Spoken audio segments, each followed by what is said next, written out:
আজকে আমরা এমন একটি বিষয় নিয়ে কথা বলবো যেটা খুব সাধারণ মনে হলেও আমাদের স্বাস্থ্য রক্ষায় অনেক বড় ভূমিকা রাখে। বিষয়টি হলো হাত ধোয়া। আমরা প্রতিদিনই কত কিছু স্পর্শ করি, মোবাইল, দরজার হাতল, টাকা, বই, খাবার, এমনকি নিজের চোখ, নাক আর মুখ। সমস্যা হলো আমাদের চোখে না দেখা গেলেও হাতে অনেক সময় জীবাণু লেগে থাকে। আপনার হাত দেখতে পরিষ্কার মনে হতে পারে, কিন্তু সেই হাতেই থাকতে পারে ভাইরাস, ব্যাকটেরিয়া, ময়লা বা রোগ ছড়ানো জীবাণু। আর সে হাত দিয়েই যদি আপনি খাবার খান, শিশুকে খাওয়ান, মুখে হাত দেন বা অসুস্থ কাউকে সেবা দেন, তাহলে জীবাণু খুব সহজেই শরীরে ঢুকে যেতে পারে। এখান থেকেই ডায়রিয়া, সর্দি, কাশি, ফ্লু, খাবারে বিষক্রিয়া, শ্বাসতন্ত্রের সংক্রমণ সহ অনেক রোগ ছড়াতে পারে। তাই হাত ধোয়া শুধু একটা ভালো অভ্যাস না, এটা নিজেকে ও পরিবারকে রক্ষা করার খুব সহজ ও শক্তিশালী উপায়। চলুন এবার জেনে আসি কখন হাত ধোয়া উচিত।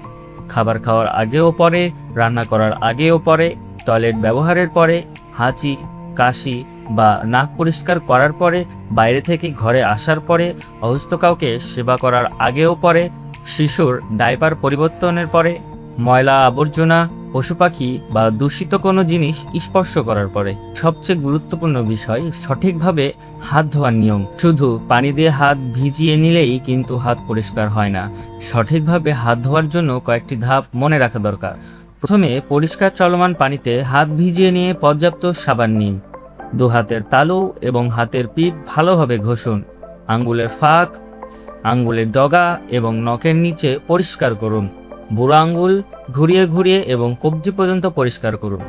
এই প্রক্রিয়াটি কমপক্ষে 1 মিনিট ধরে চলমান থাকবে। এরপর পরিষ্কার পানিতে হাত ধুয়ে পরিষ্কার তোয়ালে বা টিস্যু দিয়ে শুকিয়ে নিন। অনেক সময় দেখা যায় যে আমাদের আশেপাশে সাবান থাকে না। সেক্ষেত্রে কি করা প্রয়োজন, চলুন জেনে আসি। যদি সাবান ও পানি না থাকে তাহলে অ্যালকোহল বেস হ্যান্ড স্যানিটাইজার ব্যবহার করা যেতে পারে। স্যানিটাইজার ব্যবহারের সময় হাতের সব জায়গায় ভালোভাবে লাগাতে হবে এবং 2 হাত ভালোভাবে ঘষতে হবে যতক্ষণ না হাত শুকিয়ে যায়। মনে রাখবেন, হাত যদি খুব ময়লা, কাদা লাগা বা তেলতেলে হয় তবে স্যানিটাইজার যথেষ্ট নাও হতে পারে। সেক্ষেত্রে সাবান পানি দিয়ে হাত ধোয়াই সবচেয়ে কার্যকর।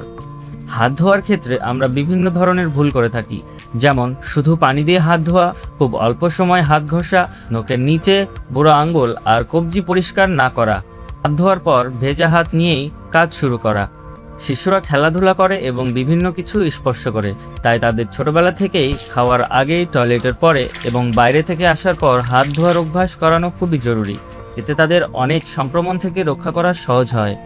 হাসপাতালে বিভিন্ন সংক্রমণের ঝুঁকি বেশি থাকে, তাই রোগী দেখার আগে ও পরে এবং শরীরে কোনো তরল বা ক্ষত স্পর্শ করার পর হাত পরিষ্কার করা অত্যন্ত জরুরি।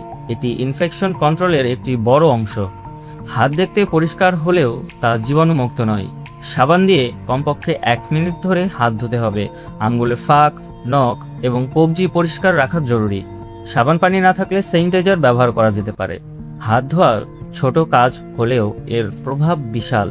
এটি আপনাকে এবং আপনার পরিবারকে সুরক্ষিত রাখবে। স্বাস্থ্যসম্মত জীবনযাপনের জন্য সঠিকভাবে হাত ধোয়ার অভ্যাস গড়ে তোলা উচিত।